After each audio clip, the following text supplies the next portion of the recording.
Chairman of the International Justice and Peace Committee of the United States Conference of Catholic Bishops.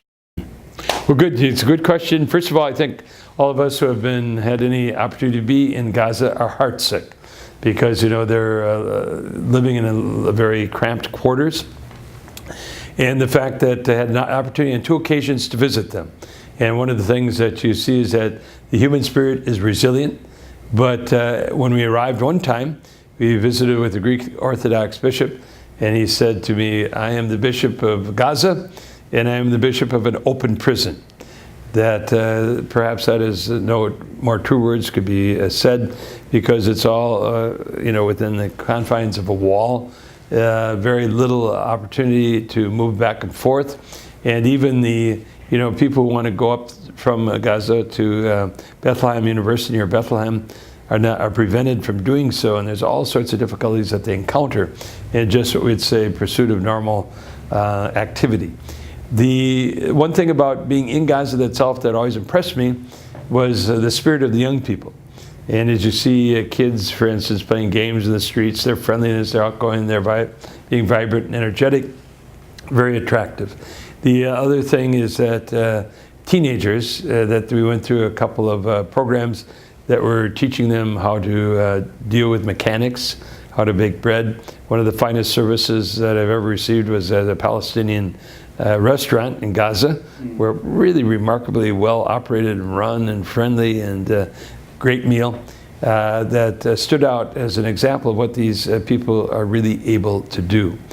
But we have to look at the restrictions that they're under today, which you and I probably would have revolted against long before they have, because they are very restricted in terms of their movements, that they feel put upon by their, they're not being, at this point in time, occupied, but they're being shut off from the rest of the world.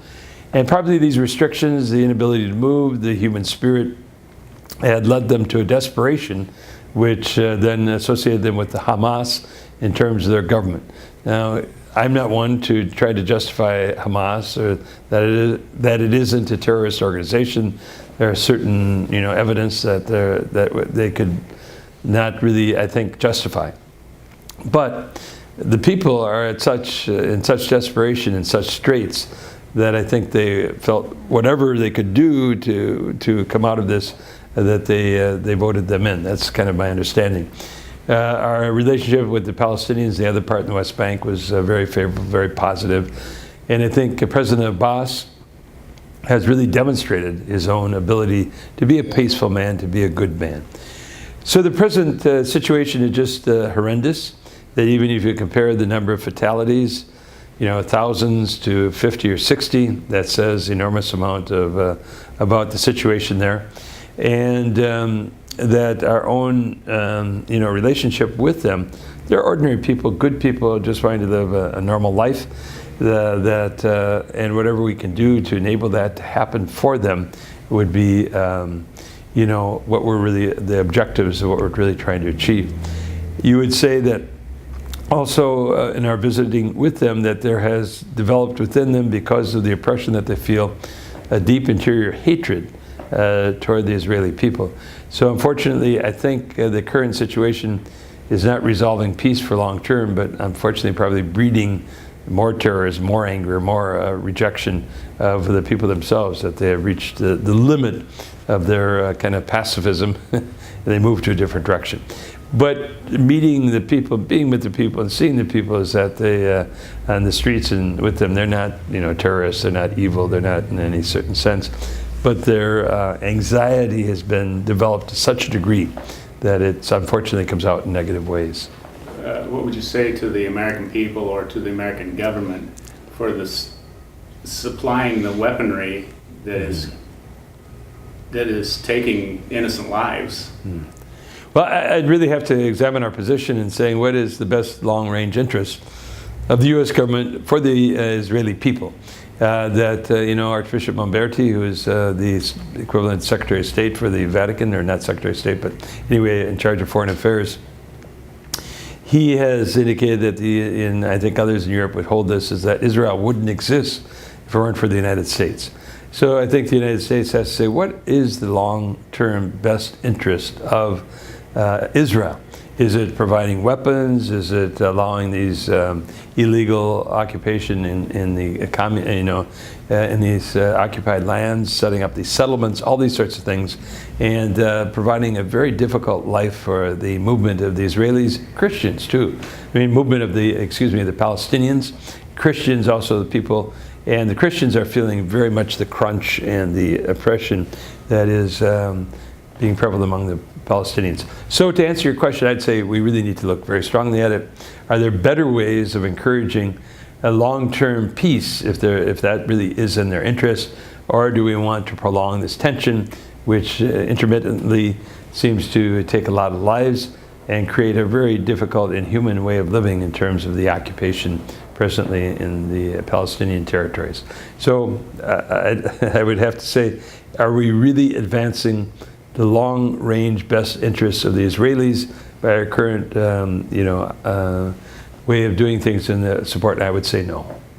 I think you really have to come to grips with your neighbors. You're going to live with them, or you're not going to live with them. Long-term or not long-term. How do we, the northern and southern Irish are able to get together somehow? At least they coexist today. Secondly, you have the whole experience of the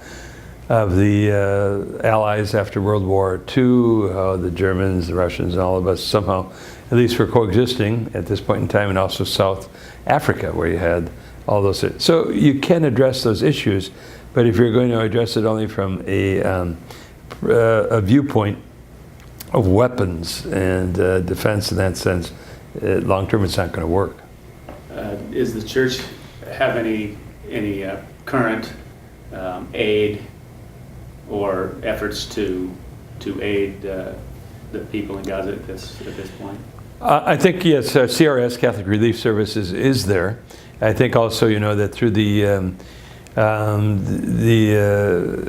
our Patriarch Twal, we have a school there. We have Peruvian sisters and a priest that operate the school in this parish. We have Christians right in that area. They're all working, and they have worked long term to also assist the Muslims in terms of development of these industries, training people, working with people. So I know that they're on the spot to provide whatever aid they can. Can people contribute to Catholic Relief Services and say, we want this to go to Gaza? Or surely you can. Mm-hmm. So if somebody wanted to really have a feeling for the Gazans and kind of the relief efforts that they feel that should be dedicated at this point in time, to send the money to CRS and say it's dedicated to relief for Gaza, and that money would be their wishes would be respected, and that earmark, so to speak, would be implemented. Okay. Is there anything else that you'd like to say, Bishop? Just that I think we have to be very sympathetic, understanding of the situation today, and long term, as I think what the Pope has been able to say, his vision of the world is very simple, but at the same time very profound. And he just say that we live in one human family, under the Creator of a wonderful God, that we're all His children, we're all brothers and sisters, and that whether you live in Des Moines, Iowa, or if you live in Gaza City, that we are brothers and sisters. We have to take care of each other, and that precludes even the notion of war. That doesn't mean you're going to not have disputes, have fights with growing up, at least with my brothers, but you're able to resolve them, and that is the kind of the vision that we should have going forward with these people. And it seems so simplistic, and yet, if we're going to be gouged with weapons and all these sorts of things, and we're thinking that that's going to achieve the peace, it's just going to create further anger and hostility.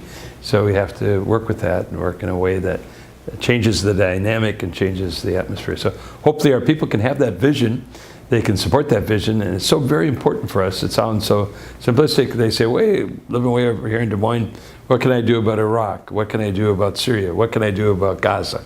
Well, I think just having that vision and also communicating that to our elected representatives, and that is extraordinarily important, that we do have I think not only the opportunity to push the button, but also to talk to them, to write to them, to put pressure on them to see that you represent me, you represent all the me as I am related to the human family. This is what I'd really like to see done. And the more of that occurs, I think the better off we'll all be.